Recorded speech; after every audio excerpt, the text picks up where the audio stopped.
Kita muda, kita muda, kita muda, luar biasa. Baik teman-temanku, adik-adikku tercinta, dan siapapun yang menonton acara ini di rumah. Hari ini ada hal penting yang tidak harus menjadi perhatian serius kita. Kementerian Pendidikan dan Kebudayaan baru-baru ini menyatakan bahwa tingkat kekerasan seksual di perguruan tinggi itu sudah sampai pada taraf membahayakan. Artinya angkanya sangat tinggi dibandingkan dengan perundungan atau bullying yang terjadi di perguruan tinggi. Juga lebih tinggi dari intoleransi yang membuat beberapa mahasiswa mengalami kekerasan.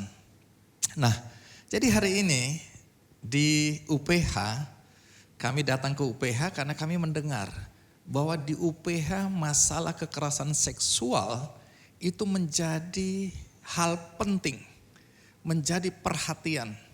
Bahkan tadi dengan Pak Rektor sepintas dijelaskan tiada maaf bagi dosen atau seluruh staf di sini atau bahkan mahasiswa yang melakukan kekerasan verbal maupun fisik. Jadi itu yang membuat kami memilih kampus ini karena UPH juga punya kerjasama dengan Kementerian Pemberdayaan Perempuan dan Perlindungan Anak. Ada satgas di sini untuk upaya pencegahan kekerasan, terutama kekerasan seksual. Nah, tadi Pak Rektor bilang bahkan setingkat profesor atas pengaduan mahasiswa itu diberhentikan. Ini menarik karena tidak semua kampus punya ketegasan, punya kemampuan untuk menyelesaikan perkara-perkara kekerasan seksual di perguruan tinggi atau di kampus. Karena itu hari ini saya bersama UPH mengangkat topik kekerasan seksual di perguruan tinggi dan di masyarakat. Untuk itu mari kita sambut tamu istimewa kita, Menteri Pemberdayaan Perempuan dan Perlindungan Anak, Bu Bintang Puspayoga.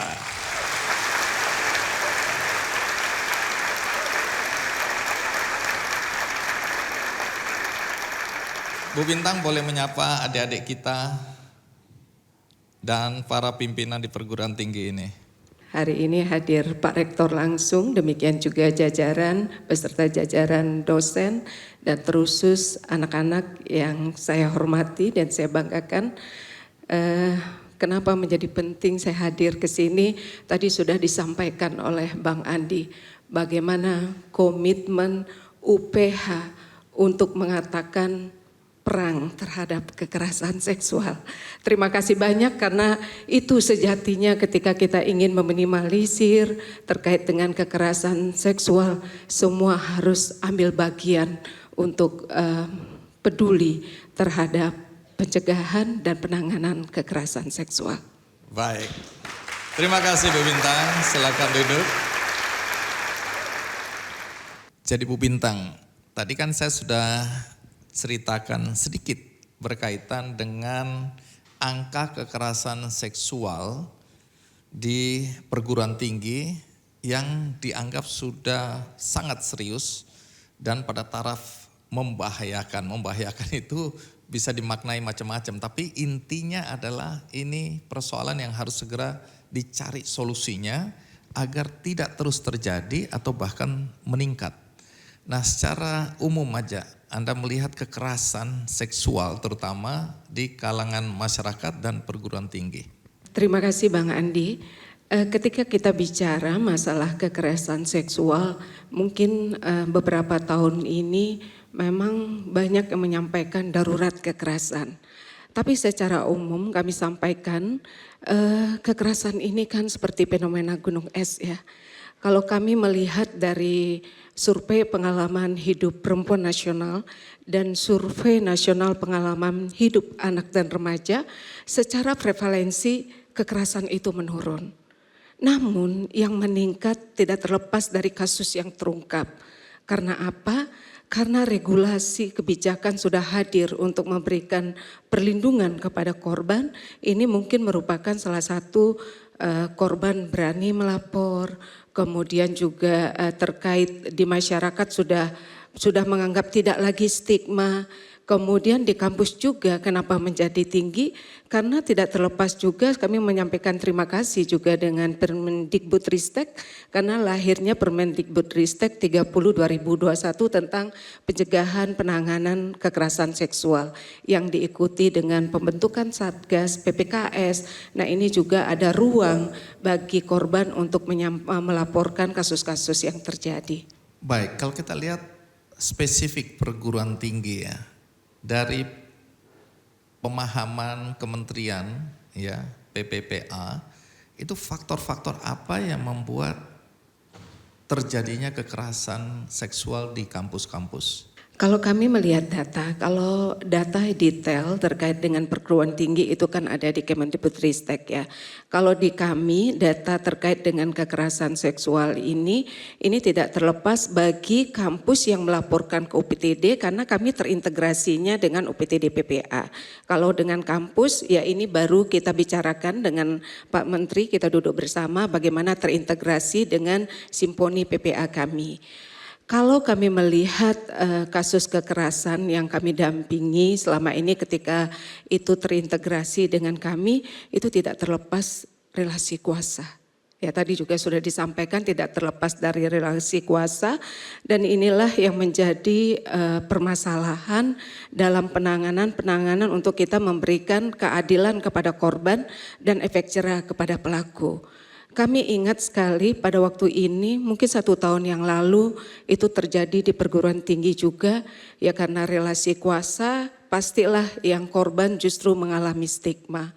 Kasus itu sudah di SP3-kan, kita hidupkan kembali, kita P21-kan, itu kita datang bersama Kompolnas, kami tentu tidak bisa menangani sendiri terkait dengan kasus-kasus ini, kami hadir dengan Kompolnas di salah satu kampus, salah satu perguruan tinggi di Indonesia ini dengan Komjak, juga untuk kita memberikan keadilan kepada korban, demikian juga kepada efek jerah kepada pelaku. Kalau misalnya seperti kampus itu ada relasi kuasa, kalau korban tidak berani melapor, kasus yang sama akan terus berulang.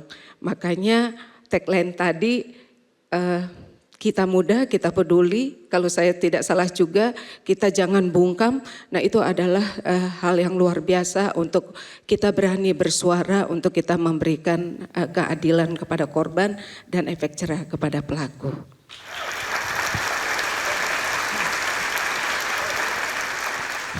Saksinya 1, pelakunya 5. Kalau pelakunya 5-5-nya ditangkap dan mereka bilang nggak ngelakuin ya menang mereka kan, nggak menang di saya.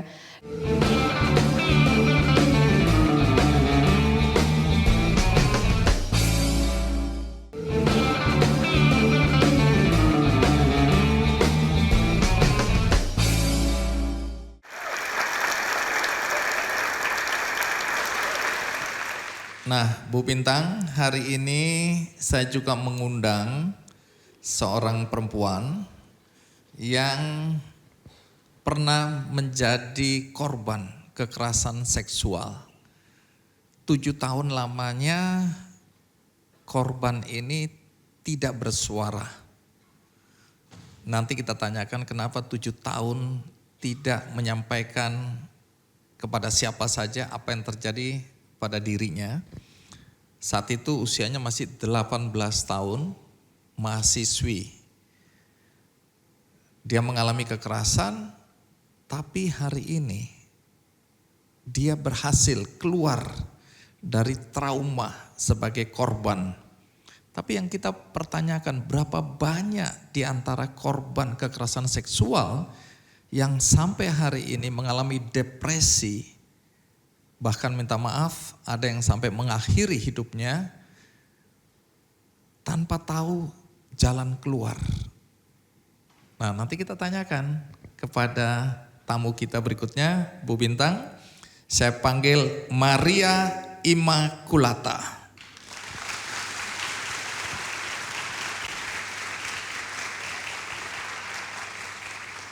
Maria, terima kasih. Udah salaman di belakang tadi ya. Oke. Maria pernah menyampaikan pengalaman hidupnya yang pahit di acara KKN di 3 tahun yang lalu. Tapi konteksnya sekarang adalah bagaimana Maria bisa bangkit dan kemudian apa yang dilakukan Maria sekarang untuk mencegah jangan sampai apa yang dialami Maria terjadi pada perempuan-perempuan lain, terutama pada mahasiswi-mahasiswi atau mungkin mahasiswa yang lain ya. Tapi supaya ada konteksnya, bisa cerita apa yang terjadi pada dirimu. Oke, jadi ceritanya saya ngalamin kekerasan seksual tahun 2013. Kondisinya waktu itu mahasiswi semester 2 di Fakultas Psikologi UI. Kejadiannya itu waktu pulang dari kampus, saya anak komuter, jadi turun dari stasiun kereta, jalan ke rumah, itu sekitar 600-700 meter aja, tapi memang harus lewatin gang, dan waktu itu kondisinya jam setengah 12 malam.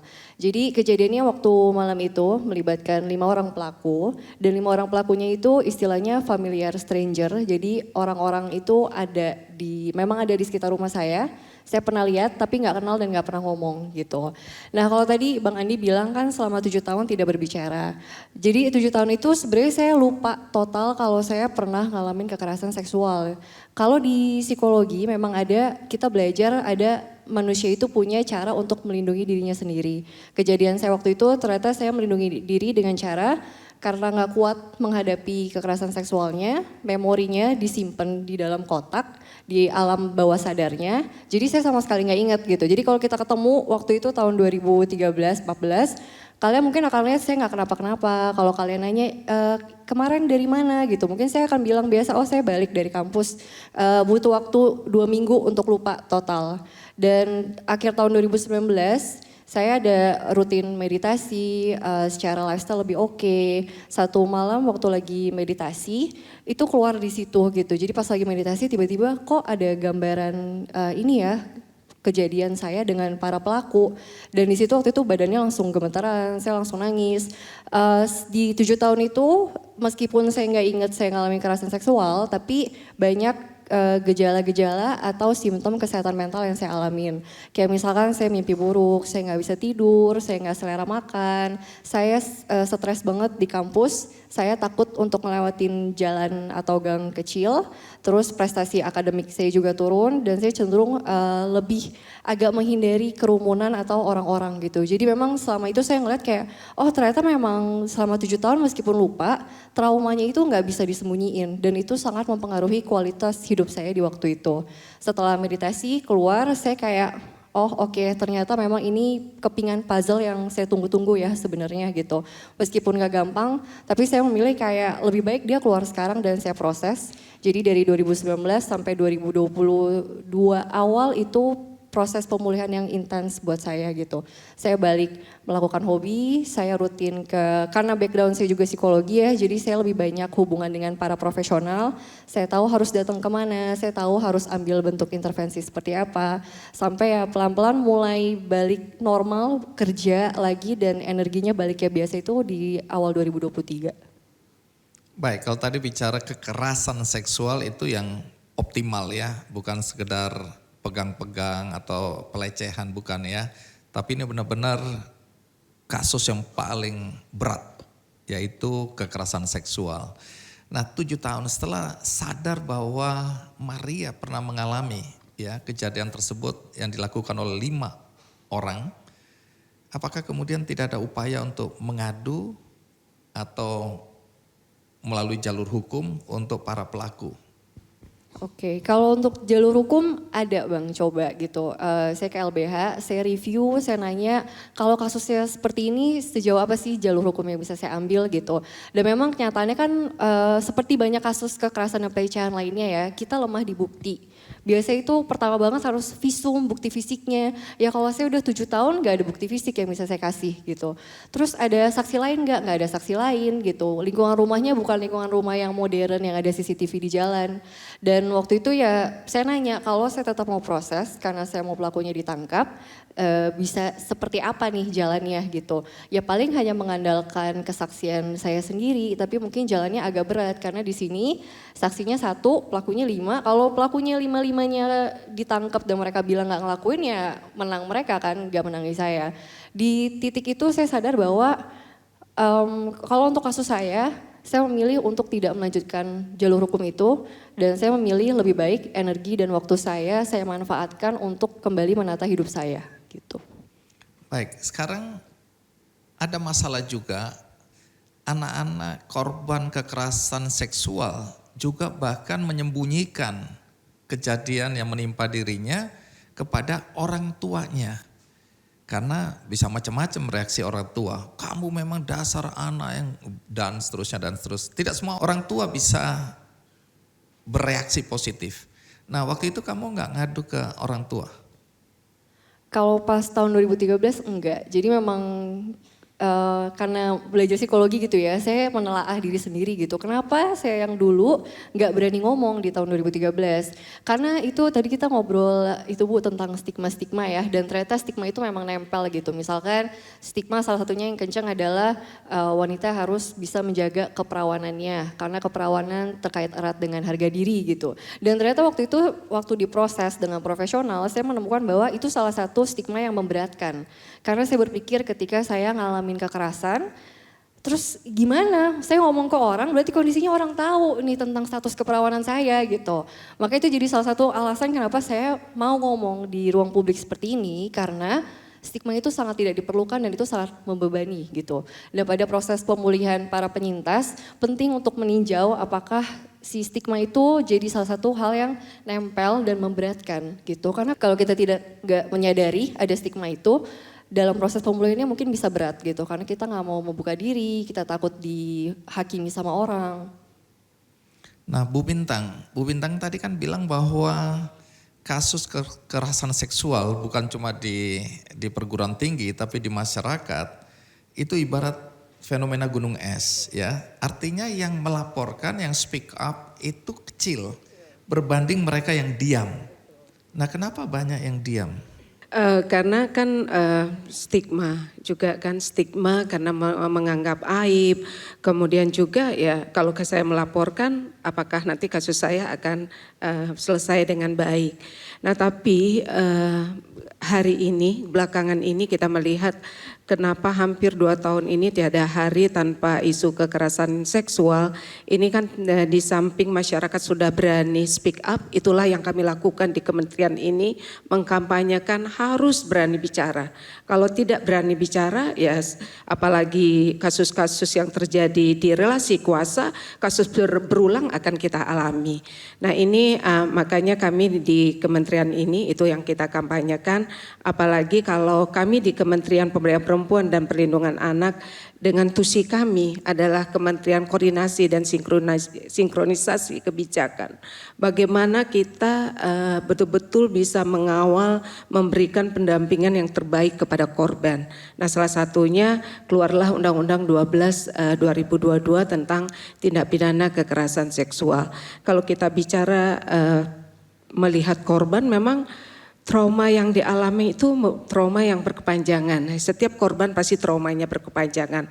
Makanya kami kalau mendampingi korban itu pendampingan psikososial itu menjadi utama kami untuk mereka keluar dari trauma walaupun tidak mudah bagi para korban. Nah inilah yang kita lakukan untuk jangan takut untuk melapor. Sekarang kita sudah punya payung hukum. Sekarang ini melalui Undang-Undang 12 2022 ini satu alat bukti kasus itu sudah bisa diproses. Nah ini kan tapi yang kendalanya kita perlu sosialisasi, menyampaikan kepada masyarakat. Kita sudah punya undang-undang lex spesialis yang akan memberikan perlindungan dari pencegahan sampai dengan penanganan dan pemberdayaan kepada korban. Bu Bintang, tadi Bu Bintang bilang kan ada faktor relasi kuasa, kemudian tadi ketidakpastian hukum, ya, kemudian stigma. Tapi ada juga faktor ekonomi, ya, kemudian faktor sosial dan lingkungan, ya. Bisa lebih spesifik diceritakan, misalnya di daerah-daerah. Tadi di belakang layar Bu Bintang bilang kasihan betul para korban di daerah 3T. Nah itu apa? Bisa ceritakan? Benar Bang Andi, kalau bicara masalah penanganan kekerasan terhadap perempuan dan anak, saya hampir 5 tahun ya di kementerian ini. Kalau saya ngomongin perempuan dan anak masih air mata. Masih banyak PR yang harus kita selesaikan dalam menangani isu perempuan dan anak, apalagi korban kekerasan. Saya pernah datang di Waingapu, itu sebenarnya saya datang untuk ketika di masa COVID, di masa yang sangat sulit di pertengahan 2020 itu maraknya kawin tangkap di Sumba gitu kan. Kami datang, tapi kalau boleh jujur memang sambil saya mencari pembelajaran sudah jauh-jauh datang, saya tidak mau datang di satu titik. Datanglah saya diajak ke yang namanya Rumah Aman. Di sana di salah satu daerah Waingapu itu sebelum saya bisa menangani kasus kawin tangkap di Sumba, nah itu anak melahirkan anak berada di rumah aman yang tidak layak. Kemudian kalau kita melihat matanya sangat hampa karena mereka tidak mendapatkan pendampingan sosial. Jadinya mereka tidak bisa mengungkapkan berapa beratnya penderitaan mereka anak melahirkan anak. Itu yang terjadi di salah satu di beberapa daerah. Kalau kita melihat yang kendalanya apa, kita kekurangan. Kami memang sudah kerjasama dengan HIMSI, tapi di daerah tertentu HIMSI juga keterbatasan dengan psikolog. Jadinya kalau misalnya di beberapa daerah memang kalau misalnya HIMSI-nya tidak ada, kita bisa dengan on call, tapi namanya Waingapu jaringannya tidak bagus, itu pendampingan psikososialnya sangat sulit. Banyak di beberapa daerah 3T, kasus-kasus itu tidak diselesaikan secara hukum, hanya diselesaikan secara adat dan agama. Inilah yang membuat kasus-kasus yang menimpa kelompok rentan ini tidak akan pernah berhenti. Kawin tangkap ini juga sangat diskriminasi terhadap perempuan.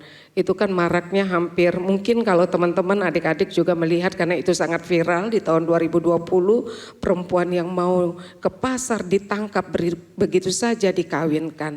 Yang kedoknya adalah itu adat, sehingga dari pihak kepolisian tidak berani menangkapnya. Akhirnya kami datang duduk dengan 4 kabupaten karena di sana ada 4 kabupaten, 4 di daratan Sumba itu kami kumpul dengan 4 bupati, 4 kapolres, tokoh adat, tokoh agama, kita carikan solusi untuk menyelesaikan diskriminasi atau merendahkan harkat perempuan.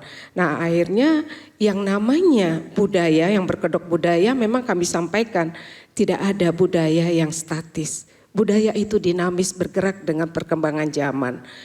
Akhirnya dari tokoh adat menyampaikan ya yang kita jadikan statement untuk kita membuat deklarasi kesepakatan antara kami pemerintah pusat, pemerintah daerah, kemudian tokoh adat, tokoh agama dan dari kepolisian. Nah di sana yang namanya kawin tangkap dari tokoh adat itu justru memuliakan perempuan. Suka sama suka, sepengetahuan orang tua, cuman prosesnya saja ditangkap. Harus dipisahkan mana yang budaya, mana yang kriminal, ini akan menjadi sangat amat penting Bang Andi. Indonesia ini kaya dengan suku, adat, agama, ras, nah ini penanganan setiap daerah itu memang tidak bisa sama. Kita harus juga memakai kearifan lokal, makanya perlu hadirnya tokoh agama, tokoh adat dalam penanganan isu kekerasan seksual ini. Tidak hanya bisa kami pemerintah, apalagi pemerintah pusat saja tanpa ada komitmen daripada pemerintah daerah, demikian juga tokoh adat dan tokoh agama. Baik. Berapa lama Maria baru bisa keluar dari depresi atau tekanan yang secara emosional pasti berpengaruh pada kehidupan Maria? Berapa lama dibutuhkan waktu?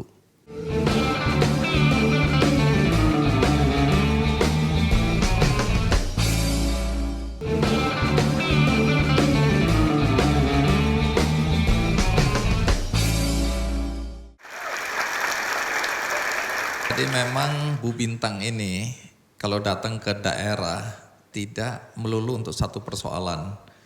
waktu datang ke rumah saya di desa Langgong Sari, Banyumas. Kan kita diskusi di rumah saya berkaitan dengan anak berhadapan dengan hukum, ya. Karena waktu itu marak di media sosial mengenai anak-anak yang melakukan tindakan kekerasan, tindakan kriminal, bagaimana dia harus dihadapkan pada hukum yang berlaku. Nah, sesudah acara itu, ya pesertanya sekitar 60.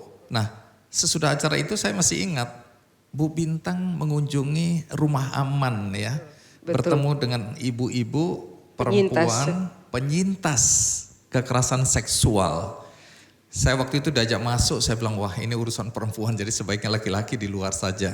Karena belum tentu dia bisa mencurahkan perasaannya kalau lihat ada laki-laki di situ. Tapi sampai hari ini saya masih penasaran apa yang disampaikan di dalam ruangan itu, Bu.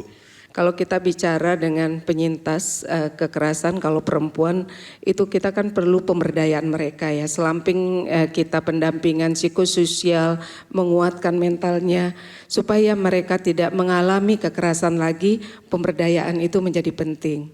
Waktu itu terima kasih banyak juga Bang Andi sudah digandengkan kami dengan BI pendampingan kepada para penyintas kekerasan itu karena bagaimanapun kami juga di kementerian ini ketika kita bicara masalah pemberdayaan perempuan di bidang kewirausahaan berperspektif gender memang kami fokus kepada perempuan prasejahtera, perempuan kepala keluarga dan penyintas kekerasan. Nah, penyintas kekerasan seksual ini akan menjadi penting untuk pendampingan pemberdayaan di samping mereka untuk lebih cepat pulih dari traumanya, mereka bisa tough dalam hidupnya, mereka bisa berdaya sehingga mereka tidak akan menjadi korban lagi. Nah, kembali ke Maria. Maria, setelah mulai memorinya kembali ya tentang peristiwa yang dialami, itu kan ada perasaan traumatik. Berapa lama Maria baru bisa keluar dari depresi atau tekanan yang secara emosional pasti berpengaruh pada kehidupan Maria? Berapa lama dibutuhkan waktu? Kalau depresi kan mulainya dari 2014. Tapi di 2014 mungkin untungnya ya karena kuliah di Fakultas Psikologi kan memang ada istilah ini ya pasien rawat inap, pasien rawat jalan Bang kalau di Fakultas Psikologi. Jadi saya waktu itu memang sebelum saya sadar ada trauma, saya udah jadi pasien rawat jalan dulu di situ, udah dicicil satu-satu. Makanya kenapa tahun 2019 bisa kebuka lagi memorinya, mungkin karena bebannya udah lebih berkurang, udah lebih ngerasa percaya diri, udah ngerasa lebih kuat. Dari proses 2019 intens banget mungkin sekitar 2 tahun. 2 tahun itu jadi intensnya adalah setiap kali konseling atau sesi sama psikolog ada memori yang keluar gitu. Baru di akhir tahun 2022 itu udah ngerasa lebih stabil dalam artian udah gak ada asosiasi memori terkait dengan kejadian kekerasan itu lagi gitu. Jadi sekitar intens bangetnya 2-3 tahun tapi ya untuk bisa sampai ke 2 tahun itu kan sebelumnya udah jalan beberapa tahun juga ya gitu. Sekarang kan Maria ya mempersembahkan diri untuk kegiatan atau gerakan penanggulangan kekerasan seksual pada perempuan terutama. Apa yang Maria lakukan? Kalau saya paling banyak aktif di seminar sama di kesempatan untuk berbicara seperti ini antara di komunitas-komunitas perempuan, ngomong di webinar, di focus group discussion atau seminar-seminar untuk mahasiswa juga gitu. Kalau terakhir memang sempat ngisinya seminar di salah satu perguruan tinggi di Bogor, saya presentasi 1 jam gimana cara penanggulangannya, kalau sudah menjadi korban itu harus apa, support system orang-orang yang ada di sekitar korban itu apa yang harus dilakukan. Saya juga bikin, jadi fokusnya lebih ke platform atau media, saya bikin YouTube channel yang memang isinya kontennya salah satunya membahas tentang kekerasan seksual selain dari kesehatan mental. Bisa diinformasikan sedikit aja atau poin-poin penting apa yang harus dilakukan? Kalau mungkin ada di antara mahasiswa yang ada di sini, tapi saya berharap tidak ada, tapi di luar sana kalau ada yang mengalami kekerasan seksual pada tingkat yang paling ringan sampai yang terberat, apa yang harus dilakukan kalau dia tidak berani bersuara? Oke, kalau konteksnya sebagai seorang penyintas atau yang mengalami, memang hal paling pertama dan utama yang harus dicari adalah orang yang kita rasa nyaman untuk kita ajak bicara. Memang ini nggak gampang ya Bang, karena banyak justru orang terdekat kayak keluarga, orang tua itu justru jadi pihak yang biasanya paling ditakuti atau jadi pihak terakhir yang dikasih tahu tentang ini gitu. Kalau saya sendiri karena saya punya beberapa komunitas, saya menemukan ruang aman pertama saya itu ada di komunitas gitu. Saya bisa ketemu teman saya ngomong cerita bahwa gue lagi proses ini gitu. Jadi saya ngelihat dari situ betapa pentingnya buat kita sebagai individu punya support system. Support systemnya itu terdiri dari tadi orang-orang yang kalian rasa nyaman, baik itu teman, itu komunitas, organisasi, atau misalkan Bapak Ibu dosen di sini yang kalian percaya. Satu, yang kedua mencari bantuan profesional. Untuk pertamanya itu kalau misalkan mengalaminya itu baru, berarti harus cari tenaga medis untuk ngecek apakah ada yang dialami sama badannya physically. Terus juga yang kedua psikologis, profesional psikologis. Karena harus trauma kalau baru dialamin langsung diproses, itu proses pemulihannya akan lebih cepat daripada kalau udah lama dipendem gitu. Jadi semakin cepat penanganannya semakin baik, sama kayak luka di fisik ya, semakin cepat lebih baik. Terus perlahan kalau udah mulai, nanti kan kalau udah ketemu sama tenaga profesional pasti akan dikasih tahu ya, oke, baiknya begini, kira-kira skema pemulihannya harus seperti ini. Gak ada yang bisa menjamin berapa lama bisa sembuh, tapi selama yang saya lihat, selama kita punya support system, kita punya orang-orang yang mendukung dan punya kegiatan positif gitu ya, balik fokus ke hobi, kalau suka musik, fokus ke musik, suka film, suka masak gitu. Kalau kita punya hal-hal positif untuk dilakukan, itu pulihnya lebih cepat gitu. Dan next stepnya setelah pulih, kalau saya selalu ngingetin sama penyintas atau yang support systemnya, bantu mereka untuk punya goal lagi dalam hidup.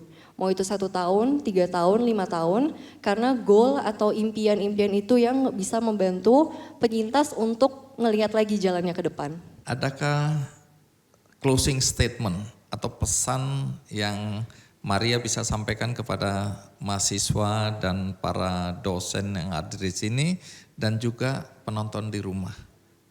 Apa yang mau disampaikan yang penting sebagai catatan?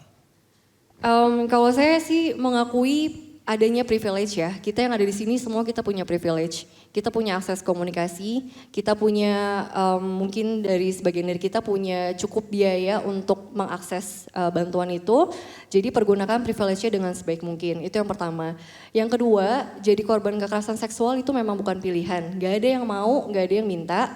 Tapi untuk kita pulih dan untuk kita berubah dari korban jadi penyintas, itu sebuah pilihan. Jadi saya di sini mengingatkan dan mengajak juga kalau ada teman-teman yang mengalami atau teman-teman yang tahu siapa yang mengalami, jangan takut. Kebebasan itu hak kalian dan kebebasan itu dimulai dengan berani berbicara. Sekian. Terima kasih. Kita berikan aplaus untuk Maria. Terima kasih Maria. Mungkin simpelnya karena saya pernah jadi korban.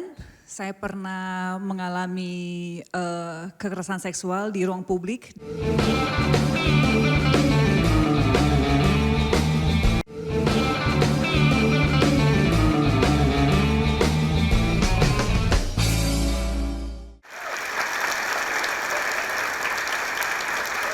Baik, Bu Bintang, ini saya coba bacakan supaya angkanya tidak salah ya. Karena dalam beberapa kesempatan Kementerian PPPA itu mengungkapkan kekerasan seksual pada anak, yaitu mendominasi kekerasan pada anak sepanjang Januari sampai Desember 2023.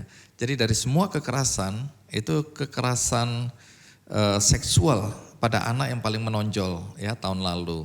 Nah, pelecehan seksual merupakan fenomena yang sering terdengar di telinga masyarakat dan memiliki dampak yang serius secara individu maupun sosial. Jadi berdasarkan data dari Kementerian PPPA tadi, ada 29.883 jumlah kasus kekerasan, ini kekerasan secara umum, yang tercatat sepanjang 2023. Jadi dari jumlah itu tadi yang 29.883, ada 13.156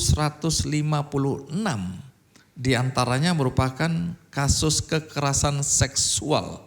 Artinya jumlahnya tinggi sekali ya dibandingkan kekerasan-kekerasan yang lain pada anak. Nah, kalau secara umum Bu Bintang, tadi kan spesifik kita bicara kekerasan perempuan, kekerasan di perguruan tinggi, tapi secara umum ya kekerasan seksual itu bagaimana gambarannya? Nah kalau secara gambaran umum memang belakangan ini kita sangat miris ya. Mendengar kekerasan walaupun ini sudah ramai di media sosial yang harusnya anak-anak kita aman dan nyaman berada di pendidikan, baik itu di satuan pendidikan formal, apalagi di satuan pendidikan berasrama berbasis agama. Nah ini kan banyak sekali kekerasan-kekerasan terjadi kepada anak-anak kita yang harusnya mereka aman dan nyaman di tempat tersebut. Nah di sanalah mereka mengalami kekerasan dan kami mendampingi kasus ini yang kami bicarakan juga karena ketika kita bicara kekerasan akan menjadi penting kita tidak hanya menyelesaikan di hilir. Hulunya menjadi penting berkaitan dengan pencegahan. Nah siapa yang harus melakukan kalau kita bicara kekerasan ini, kita semua harus hadir. Tidak harus kami saja di kementerian ini, makanya kami mengajak semua kementerian lembaga, ya katakanlah di pendidikan berasrama, berbasis agama, bagaimana hadirnya Kementerian Agama untuk melakukan pengawasan atau monitoring. Kalau kita bicara anak, itu kan bisa laki dan perempuan. Betul. Nah kalau kasus pelecehan seksual atau kekerasan seksual pada anak laki-laki, fenomenanya seperti apa belakangan ini? Kita melihat memang ketika kita bicara persentase, kalau korban pasti lebih banyak perempuan yang menjadi korban daripada laki-laki. Tapi jangan kita abai. Kita harus melindungi juga anak-anak laki-laki kita karena banyak kasus-kasus yang terjadi selain kekerasan fisik, bullying, kekerasan seksual itu juga terjadi kepada anak laki-laki. Makanya menjadi penting bagi orang tua dimanapun anak-anak kita berada, pemantauan kemudian itu akan menjadi penting juga, jangan dilepas begitu saja. Kalau kita bicara anak itu, anak usia berapa yang rentan terhadap kekerasan seksual? Apakah ada data atau angka? Kalau kita bicara rentan, sekarang kasus yang terlaporkan 3 tahun pun itu anak-anak mengalami kekerasan yang kami dampingi juga yang dilakukan oleh ayah kandungnya, ada oleh ayah sambungnya. Tapi kalau berdasarkan data yang masuk di kami, kalau laporan Simponi PPA, memang yang tertinggi itu adalah rentan anak perempuan di usia SMA karena mereka sudah berani melapor karena data di kami kan data yang terlaporkan. Baik Bu, kita ada tamu istimewa lainnya yang akan kita undang. Dia juga aktif ya melakukan kegiatan untuk pencegahan kekerasan seksual pada perempuan, pada anak-anak dan tentu saja di sini ada relasi kuasa juga. Karena dia melihat juga di industri di mana dia berada ada kejadian seperti itu. Nah, mari kita sambut Hannah Al-Rashid.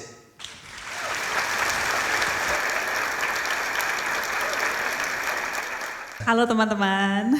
Banyak orang sudah tahu bahwa Hannah ini termasuk yang aktif ya. Melakukan kegiatan-kegiatan dalam upaya mencegah kekerasan seksual, kekerasan verbal pada perempuan terutama. Kenapa sampai Hannah punya kepedulian seperti ini? Mungkin simpelnya karena saya pernah jadi korban, saya pernah mengalami kekerasan seksual di ruang publik, di jalan, dan sebagai perempuan saya nggak tahu ya kalau teman-teman perempuan yang ada di audience, mungkin saat kita udah hit puberty itu kita sering banget menjadi sasaran untuk catcalling, pelecehan verbal, pelecehan fisik, banyak yang nodding their heads. Sayangnya sebagai perempuan itu memang adalah pengalaman kami dari kecil dan ada titik di mana saya udah capek sekali sih mengalami itu sehingga akhirnya saya memutuskan untuk lawan dan speak up. Dan mungkin dimulainya memang dari situ dan sepanjang journey saya bicara tentang isu ini, saya bertemu sama banyak-banyak teman aktivis atau penyintas yang lain atau dari LSM yang memang bergerak di pemberi pelayanan untuk korban kekerasan sampai pengen belajar terus dan pengen menggunakan platform saya sebagai seorang aktor juga untuk menyebarkan informasi positif semoga untuk korban yang lainnya dan bagaimana caranya kita bisa mencari bantuan.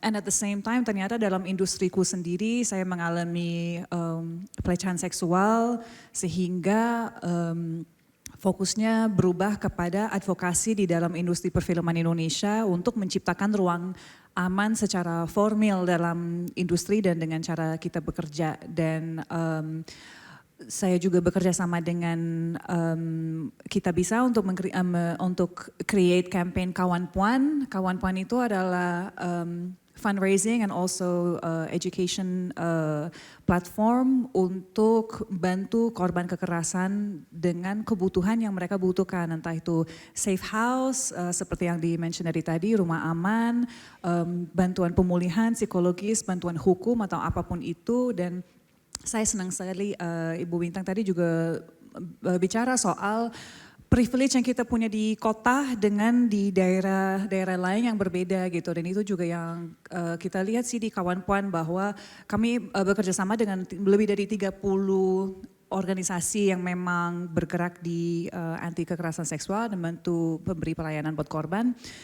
Di Jakarta, di Jawa dengan di Papua, di Sulawesi, di mana itu sangat berbeda kebutuhannya. Memang isu ini juga interseksional. Kalau ketika ngomongin soal akses kepada layanan sangat-sangat berbeda dan sangat minim di beberapa tempat gitu. Untuk mengakses layanan aja ada dari LBH di misalnya di Kalimantan yang kami lihat misalnya dari iuran yang dikasih itu transportasi menjadi salah satu yang paling mahalnya karena memang dari titik A ke akses layanan bantuan hukum atau apapun itu jauh sekali jarak yang harus ditempuh oleh korban gitu. Baik, bermula dari pengalaman pribadi ya, sehingga terdorong untuk kemudian melakukan berbagai upaya agar itu tidak terjadi pada perempuan-perempuan yang lain. Nah, ini soal patriarki dan maskulinitas. Nah, ini apakah salah satu faktor yang mendorong laki-laki merasa berhak untuk menggoda atau melecehkan perempuan?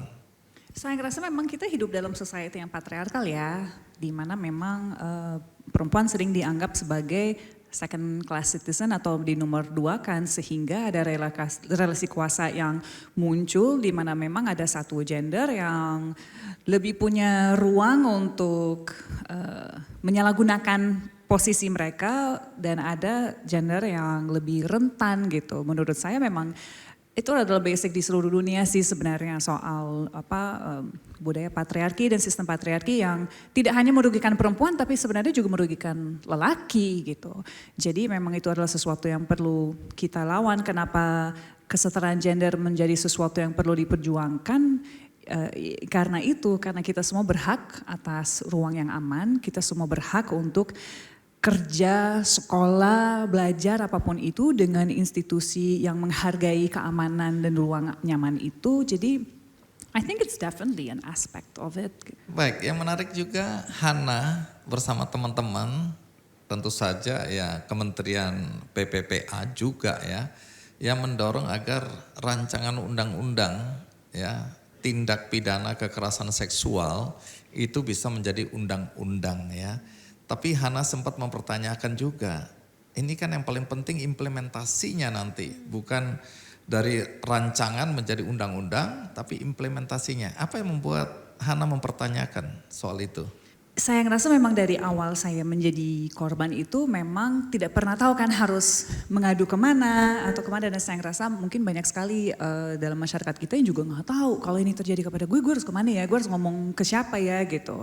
Senang banget ketemu sama teman-teman aktivis yang memang perjuangkan dulu UU PKS yang akhirnya disahkan sebagai UU TPKS gitu. Implementasi menjadi sangat penting karena buat apa kita punya hukum yang kemudian dijalankan on the ground-nya tidak jalan gitu. Jadi memang kita tetap harus mengawal untuk implementasinya sih. Rasa bersalah itu sering banget kita rasakan sebagai korban, tapi saya pengen teman-teman di luar sana tahu bahwa kalau menjadi korban yang 100% salah adalah pelaku, bukan korban.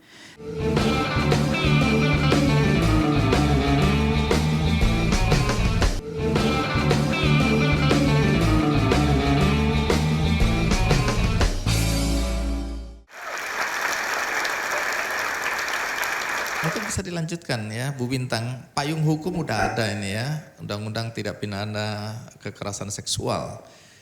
Dalam konteks menangani perkara-perkara seperti ini bagaimana sikap aparat kepolisian? Sebelum menjawab sikap dari kepolisian, ada beberapa hal yang tadi disampaikan oleh Mbak Hana terkait dengan ketika korban mengalami kekerasan seksual kemana harus melapor. Mungkin kami di kementerian ini melalui Perpres 65 2020, nah itu kita sudah kembangkan hotline pengaduan kekerasan seksual. Nanti bisa diakses melalui call center 129 ataupun melalui WhatsApp 08 111 129 129. Nah ini Sapa 129 ini di tahun 2024 ini sudah terintegrasi ke seluruh provinsi. Kemudian minimnya akses. Nah ini kami sampaikan ketika tusi implementatif kepada kementerian ini pemerintah memberikan perhatian yang serius dalam penanganan isu kekerasan seksual. Makanya kami di kementerian ini di tahun 2021 itu sudah kita gelontorkan yang namanya DAK non-fisik untuk penanganan kekerasan seksual, dari pencegahan dan penanganan kekerasan seksual. Tadi juga dari Mbak Maria ya sebelumnya narasumber juga menyampaikan kalau kita terkait dengan bukti susahnya visum dan sebagainya itu bisa digunakan DAK non fisik yang kami gelontorkan. Itu terkait dengan bagaimana pemerintah hadir untuk menjawab isu-isu kekerasan seksual ini. Memang masih banyak mempertanyakan ini hampir 2 tahun implementasinya gimana, bagaimana polisi apakah sudah mau merujuk Undang-Undang 12 2022 ketika ada kasus kekerasan seksual.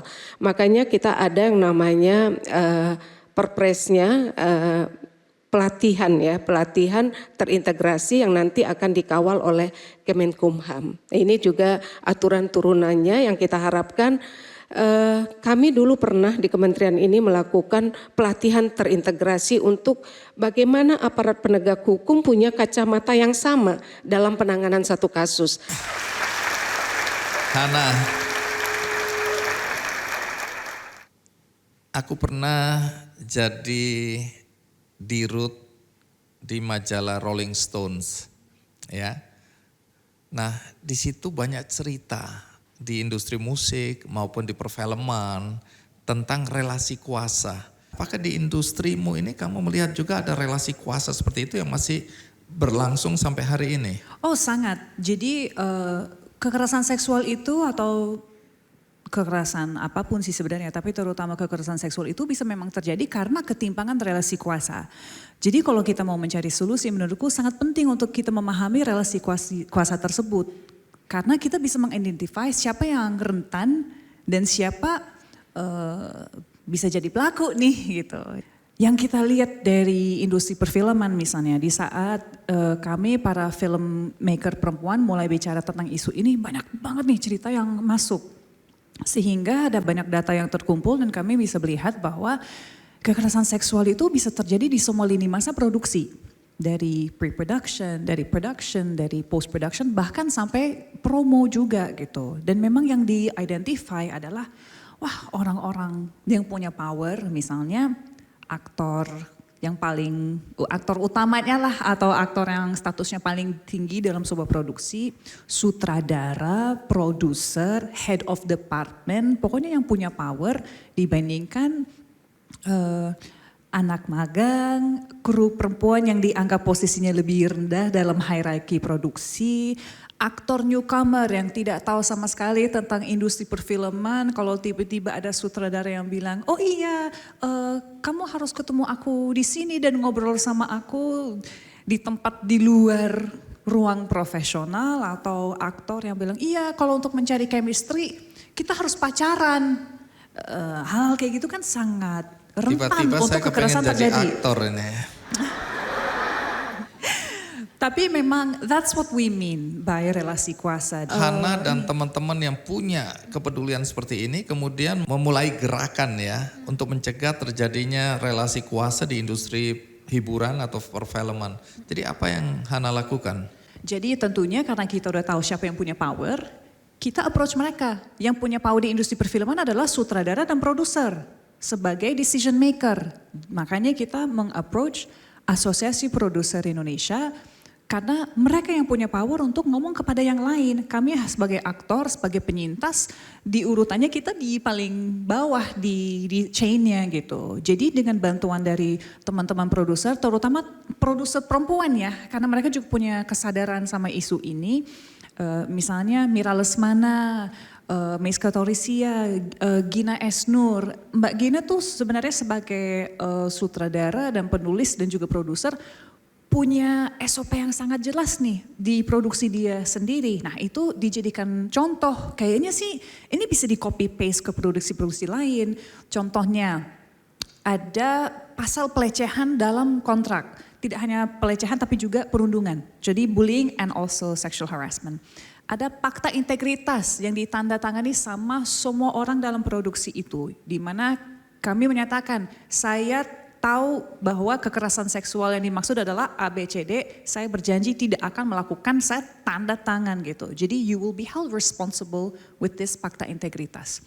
Dan saya ngerasain sendiri produksi yang menerapkan itu jauh lebih nyaman untuk saya bekerja dibandingkan produksi yang gak peduli dan orang yang gak peduli sih. Baik. Nah, kawan Puan, kalau ada yang memerlukan informasi atau mau konseling ya, nggak harus di ruangan ini, tapi siapapun yang menonton acara ini bagaimana mengakses kawan Puan? Jadi kawan Puan itu teman-teman bisa cek di Instagramnya, kami banyak bergerak di media sosial memang dan ada pengaduan di situ. Di kawan Puan itu memang kami bekerja sama dengan organisasi di seluruh Indonesia. Jadi teman-teman yang nonton dari rumah kalau misalnya bisa reach out, hopefully bisa dihubungkan dengan siapa di kota Anda yang memang bisa membantu. Dan selain kawan Puan ini sebenarnya ada beberapa layanan yang lain seperti carilayanan.com. Carilayanan.com itu adalah inisiatif dari teman-teman Jakarta Feminis di mana itu ada list layanan apapun untuk korban kekerasan, mau itu dari rumah aman, psikolog, bantuan hukum segala macam. Kamu bisa masuk ke carilayanan.com, kamu bisa masukin your location dan akan muncul tuh siapa aja dan mana aja yang bisa kamu pergi untuk bantuan. Ada juga misalnya sekarang era digital memang lebih banyak akses informasi lewat social media dan Instagramnya. Ada satu yang menurut saya teman-teman sangat harus tahu karena ini menyangkut sebuah bentuk kekerasan seksual yang lagi marak-maraknya, penyebaran konten intim non-konsensual. Ada account Awas KBGO, Awas Kekerasan Berbasis Gender Online. Teman-teman bisa mengakses karena ada juga panduan soal, wah kalau saya jadi korban KBGO, saya harus kemana? Atau kalau misalnya saya diancam image-image ini tersebar, saya harus ngapain? Cara kumpulkan bukti, cara harus ke siapa. Sangat-sangat penting untuk teman-teman tahu sih. Nanti Bu Bintang mungkin kasih catatan juga bagi anak-anak muda yang pacaran karena mabuk cinta, bucin, terutama yang perempuan disuruh apa aja mau. Bahkan melakukan mungkin jarak jauh, saya lihat banyak kasus, kamu telanjang dong, kamu ini, kamu itu, direkam sama pacarnya. Tadinya kelihatan begitu romantis, intim, tapi begitu berantem nanti aku upload semua apa yang pernah aku rekam. Dan itu ada relasi kuasa juga atau ancaman. Nah, tapi sebelum berakhir mungkin Hana juga bisa sampaikan sesuatu kepada yang hadir di sini, yang juga ditonton oleh teman-teman di rumah atau dimanapun juga. Mungkin berdiri lebih. Oh waduh, iya. Formal ya. Mungkin tadi udah disampaikan sih sebenarnya. Saya waktu menjadi korban, saya cukup kecewa dengan reaksi dari beberapa teman. Seakan-akan saya yang salah dengan mengalami itu. Dan saya rasa bersalah itu sering banget kita rasakan sebagai korban. Tapi saya pengen teman-teman di luar sana tahu bahwa kalau menjadi korban yang 100% salah adalah pelaku, bukan korban. Dan seharusnya memang udah saatnya untuk kita mencari support system. Seperti yang sudah disampaikan Maria tadi, kadang keluarga terdekat belum tentu bisa menjadi safe space untuk kita. Jadi please cari support system di luar sana. Dan sebagai support system yang paling penting kita mendengarkan apa korban ingin menyampaikan, kita nggak boleh judgmental, kita menjadi pendengar yang baik dan lebih baik daripada mendikte, kamu harus gini, nanya yang kamu butuh apa. Dan dari situ kita bisa sama-sama cari, mau itu di carilayanan.com atau di Kawanpan atau di kementerian atau dimanapun itu. Pokoknya kamu gak sendiri dan saya berharap teman-teman semua bisa ikut melawan dan ikut speak up soal isu ini. Dan untuk teman-teman lelaki di luar sana, tolong kita butuh sekutu. Please, laki-laki juga bisa menjadi korban. Jadi ini adalah isu yang benar-benar affecting kita semua. Jadi harapannya kita semua bisa maju bersama dan yang penting kita lawan aja.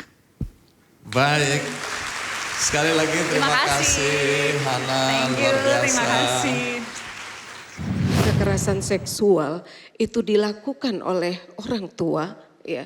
Selain hadirnya undang-undang tindak pidana kekerasan seksual, itu justru hukumannya jauh lebih berat.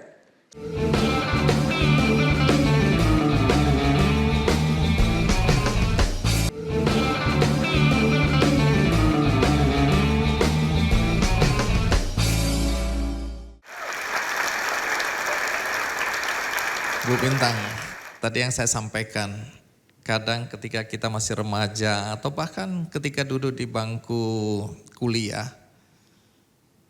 kita jatuh cinta. Dan biasanya cinta itu buta ya.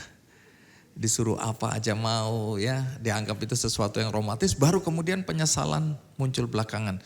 Dalam hal ini, adakah sesuatu yang perlu Bu Bintang pesankan kepada siapapun yang menonton acara ini? Bang Andi, sebelum saya jawab boleh saya tergelitik dengan statement terakhir sebelum Mbak Hana tadi muncul ketika orang tua mengatakan ini anak saya, gue mau apain aja terserah saya gitu kan. Jangan lupa ya, semua anak adalah anak kita. Ya, anak itu tidak hanya menjadi tanggung jawabnya saja dalam hal pemenuhan dan perlindungan kepada anak, adalah tanggung jawab kita semuanya. Ketika orang tua, apalagi kekerasan seksual itu dilakukan oleh orang tua, ya, selain hadirnya undang-undang tindak pidana kekerasan seksual, itu justru hukumannya jauh lebih berat. Sepertiga ya, sepertiga tambahan hukuman bagi pelakunya adalah relasi kuasa. Jangan sekali menganggap ini anak saya mau apain saja itu terserah saya, salah besar. Ketika melakukan kekerasan seksual yang harusnya orang tua menjaga anaknya, itu hukumannya jauh lebih berat, itu diatur di dalam Undang-Undang 12 2022. Kemudian kembali kepada anak muda. Sebelum sampai di situ Bu, saya jadi terpikirkan karena di beberapa kasus ayahnya melakukan kekerasan seksual pada anak perempuannya. Ketika polisi datang, istrinya atau ibunya malah membela bapaknya karena ada ketergantungan secara finansial. Kalau bapaknya masuk penjara, siapa yang mencari nafkah buat keluarga? Jadi ada kasus seperti itu. Mungkin Ibu bisa tanggapin sedikit. Di beberapa kasus memang iya, karena relasi kuasa. Makanya di belakangan ini kita harus kampanyekan itu. Sekarang baru 1 tahun yang lalu seorang istri sudah berani melaporkan suaminya menyetubuhi anaknya. Karena dari kampanye-kampanye yang kita lakukan, makanya edukasi kepada masyarakat ini akan menjadi sangat amat penting. Dan yang menjadi jauh lebih penting, makanya kami di kementerian ini bagaimana memberdayakan perempuan betul-betul menjadi perempuan yang berdaya, tidak ketergantungan. Sehingga kekerasan itu bisa kita minimalisir. Nah, kemarin kasus ketika perempuan tidak berani melaporkan ketika ayahnya menyetubuhi anaknya, itu kasus yang sama akan berulang. Kasus yang sama akan berulang. Nah, ini kan karena tidak hanya tekanan dari suaminya saja, biasanya juga tekanan dari keluarga suaminya. Ketika dia melaporkan, kadang-kadang kasus itu belum selesai, dia perlu ditekan lagi oleh keluarga suaminya untuk mencabut laporan, itu juga terjadi di lapangan. Masuk ke kasus pacaran bucin itu, yang mau melakukan apa yang diperintahkan oleh pasangannya. Jangan-jangan ada juga laki-laki yang disuruh, ayo kamu buka baju gitu oleh pacar perempuan. Bisa jadi loh, aku nggak tahu, tapi mungkin ada tanggapan dari Ibu. Di beberapa kasus memang kita melihat bucin itu ada di mana-mana. Makanya ini akan menjadi penting karena sekarang adalah era digital ya. Itu harus berhati-hati. Harus cerdas, kalau saya menyampaikan kita harus cerdas di dunia digital, di globalisasi ini. Karena bagaimanapun jejak digital itu tidak akan bisa kita hapus begitu saja. Makanya menjadi penting bagi adik-adik mahasiswa kalau ada yang di UPH ini, karena saya melihat komitmennya luar biasa ya. Di UPH ini saya yakin dan percaya hal itu tidak terjadi. Karena bagaimanapun juga karena terkait dengan Undang-Undang 12 2022, terima kasih Pak Rektor beserta jajarannya, kami diundang di sini untuk mensosialisasikan. Kemudian juga di UPH ini kami melihat kalau kita kan didorong Permendikbud ya 30 2021 yaitu pembentukan daripada Satgas PPKS ini di semua perguruan tinggi itu sudah terbentuk. Tapi ketika di sini dibentuk kami juga diundang untuk launchingnya dan betul-betul dikawal. Tidak hanya seremonialnya saja tapi implementasi nyata ada di UPH ini. Mudah-mudahan apa yang kita ragukan bucinnya tidak kebablasan dengan adanya champion-champion daripada duta-duta PPKS yang ada di kampus ini, mudah-mudahan ini akan mengingatkan adik-adik mahasiswa semuanya tidak bucinnya kebablasan.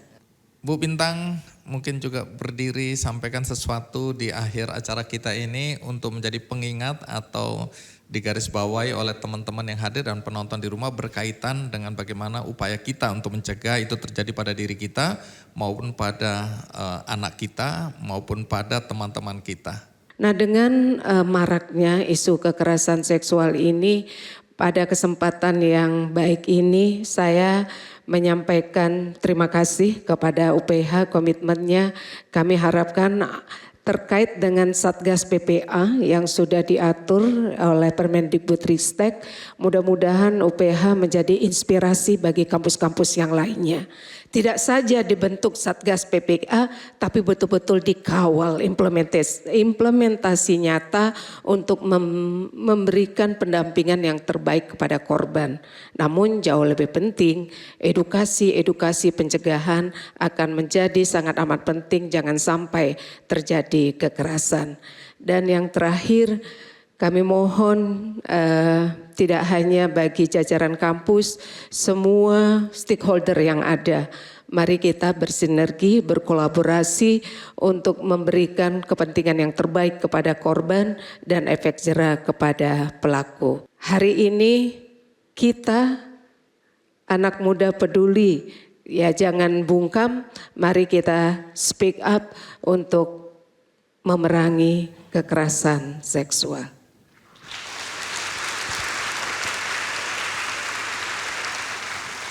Bu Bintang, terima kasih untuk waktunya.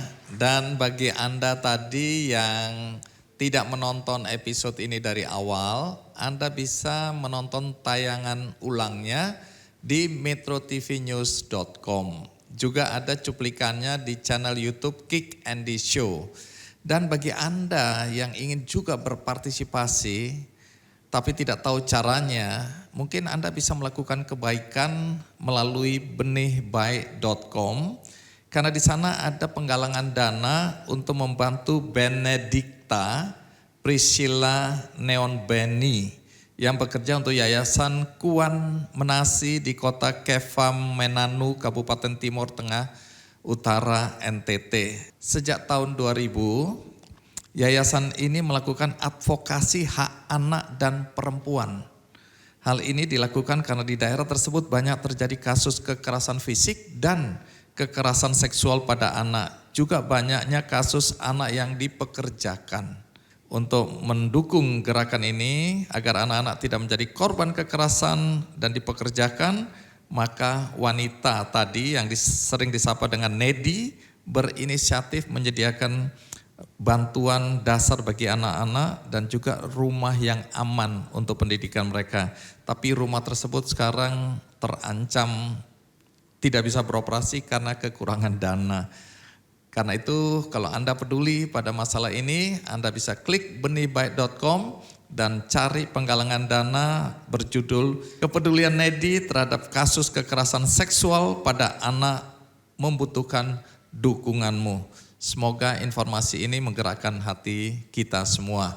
Sekali lagi kita berikan aplaus untuk Bu Bintang. Terima kasih Bu Bintang untuk kehadirannya. Dan terima kasih juga buat teman-teman yang sudah hadir ya hari ini. Semoga ini memberikan inspirasi untuk melakukan yang terbaik pada kehidupan kita. Termasuk menjaga agar kita sendiri tidak menjadi korban kekerasan seksual. Dan kita tidak melakukannya pada orang lain. Dan kita bisa membantu teman-teman kita yang mengalaminya. Akhirnya sampai jumpa di episode berikutnya. Sampai jumpa.